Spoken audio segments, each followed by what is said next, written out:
இன்னைக்கு voice of வழியில நான் மாவீரன் ராஜேஷை பத்தி தான் பேசணும்னு ஆசைப்படுறேன்.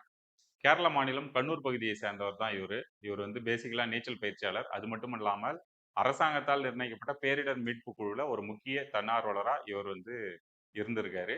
2018ல கேரளாவில் நடந்த நிலச்சரிவின் போதும் சரி, 2022, 24ல நடந்த வெள்ளப்பெருக்கின் போதும் சரி, இவர் வந்து நெறைய பேர காப்பாத்தியிருக்காரு. இவரோட பங்களிப்பு மிக முக்கிய பங்களிப்பு. லாஸ்ட் 15 நாளா கேரளாவுல வந்து பலத்த மழை.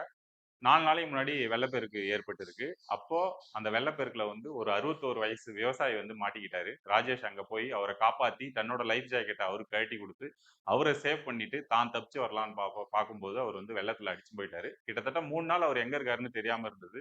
3 நாள் பொறுத்து அவருடைய உடல் வந்து இறந்த நிலையில கண்டுபிடிக்கப்பட்டது.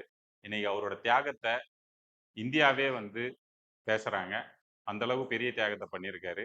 கேரளா அரசாங்கம் அவரோட தியாகத்த மெச்சி அவருக்கு இறுதிச் சடங்கு வந்து அரசு மரியாதையோட நேத்து நடந்தது. ஒண்ணு சொல்லுவாங்க, "தாய் அழ பிற, ஊர் அழ இற" அப்படின்னு சொல்லிட்டு. ராஜேஷ் அப்படிதான் இறந்திருக்காரு. ஸோ அவருடைய ஆன்மா சாந்தி அடையணும்னு நாம கடவுள பிரார்த்திப்போம். நன்றி.